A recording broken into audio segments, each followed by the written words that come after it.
Со здобивањето на диплома и лиценца за туристички водич, која што се стекнува на 3 високообразовни институции во Македонија, според пропишаната регулатива за обавување на оваа дејност, не се запазени квалитетни стандарди, нити пак се продуцира професионален кадар. Во Македонија има околу 600 туристички водичи, од кои 140 се во Охрид, но нивната бројност не значи дека тие поседуваат квалитет и знаење.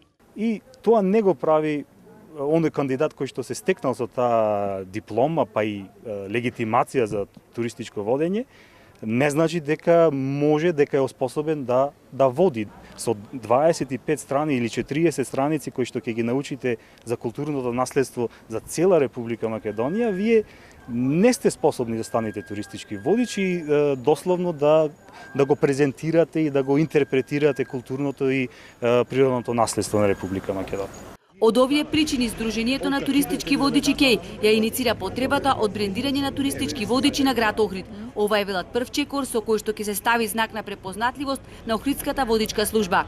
На стандардите и процедурите во туристичкото водење ќе работат заедно, црпејќи ги искуствата на интернационалните водичи од Сдруженијето Експлорер кој се формира годинава.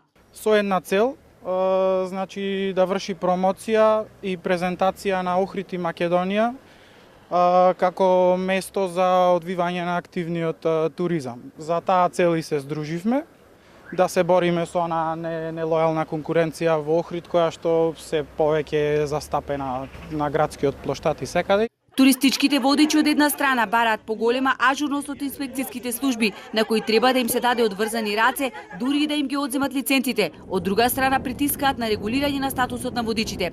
Голем број од нив ги нема ни во регистарот на туристички водичи. Тие предлагаат лиценците на водичите да се обновуваат на секои 2 до 3 години и истите да бидат ангажирани преку туристичкиот инфоцентар кој допрва треба да проработи. Во него туристите да можат навремено и точно да дојдат до сите потребни информации поврзани со нивниот престој во Охрид и Македонија.